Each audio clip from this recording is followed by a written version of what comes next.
Dans cette vidéo, nous allons poursuivre la description de l'atome dans le cadre de la mécanique quantique, et cette leçon devrait durer environ 10 minutes. Et nous allons plus particulièrement nous intéresser à la description de l'atome suivant le modèle de Schrödinger. Nous rappelons tout d'abord que l'électron est considéré à la fois comme une onde et une particule, c'est ce qu'on appelle la dualité onde-corpuscule, et ce qui est introduit par la théorie de Louis de Broglie. Et la conséquence, c'est le principe d'incertitude d'Heisenberg qui dit qu'il est donc, par le caractère ondulatoire, impossible de déterminer simultanément la position et la quantité de mouvement de l'électron avec autant de précision qu'on le souhaiterait. Le modèle Schrödinger se base sur la considération que l'électron est avant tout une onde. Donc on s'intéresse aux propriétés ondulatoires de l'électron. Donc l'électron est considéré comme une onde, et la conséquence, c'est qu'à cette onde, on va lui associer une fonction mathématique que l'on nomme fonction d'onde, psi, et que cette fonction d'onde psi dépend de coordonnées d'espace x, y, z. Et donc si nous revenons au modèle de Bohr, qui décrivait l'électron dans le sens que l'électron suivait des trajectoires circulaires, et bien que ce modèle est faux. Et pourquoi est-il faux? Parce qu'il s'appuyait sur la mécanique classique. En effet, à cette échelle de dimension d'un électron, la physique qui lui est associée n'est pas une physique qui est décrite par la mécanique classique, mais par la mécanique quantique. Et la conséquence, c'est qu'on va substituer la notion de trajectoire que l'on connaît en mécanique classique à la notion de probabilité de présence. Donc maintenant, en mécanique quantique, on ne parlera pas de trajectoire, mais on parlera de probabilité de présence. Qu'est-ce que cette notion de probabilité de présence? Pour cela, nous allons utiliser la métaphore suivante. Considérons une nuit d'été, et nous avons donc une lampe à l'extérieur. Cette luminosité va attirer un moustique. Regardons et notons à intervalles de temps réguliers la position de ce moustique par rapport à la lampe, position qui sera représentée par un point gris.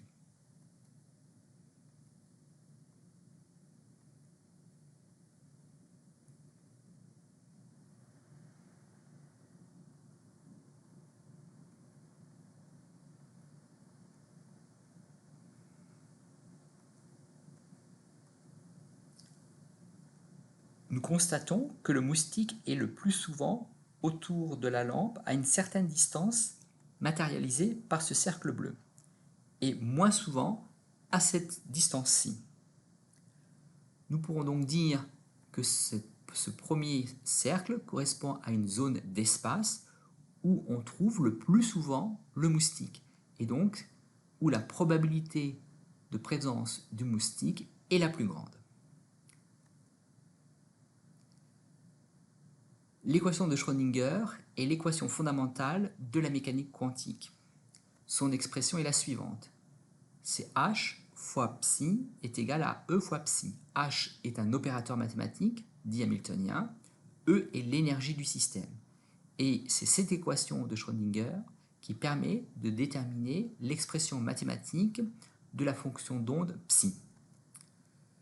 Et nous notons également qu'à toute fonction d'onde psi est associée une énergie E.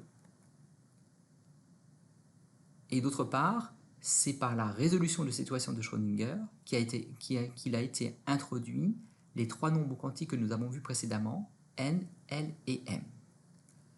Et donc, la fonction d'onde psi va être dépendante des coordonnées d'espace x, y, z comme nous l'avons vu précédemment, mais également de ces trois nombres quantiques n, l et m. Donc, cette fonction d'onde, psi, solution de l'équation de Schrödinger, est également nommée orbitale atomique. Notons toutefois que cette fonction d'onde peut être décrite aussi par d'autres types de coordonnées spatiaux, à savoir ce qu'on appelle les coordonnées sphériques.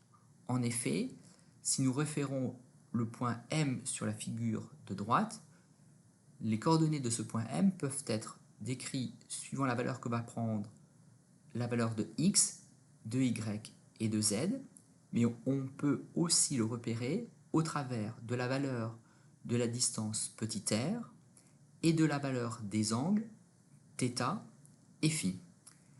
Et donc les paramètres r, θ et φ sont ce qu'on appelle des coordonnées sphériques.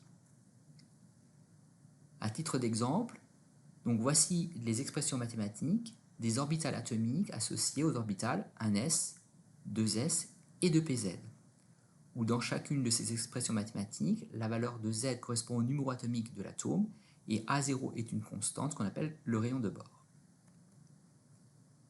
Donc, nous avons vu qu'en mécanique quantique, l'électron est avant tout décrit par ses propriétés ondulatoires, c'est-à-dire qu'on considère l'électron comme une onde et non plus comme une masse ponctuelle, que cette onde, on lui associe une fonction mathématique qu'on appelle une fonction d'onde, psi, et que cette fonction d'onde psi dépend de coordonnées d'espace x, y, z, ou r, θ et φ, qui sont les coordonnées sphériques, et des trois nombres quantiques n, l et m.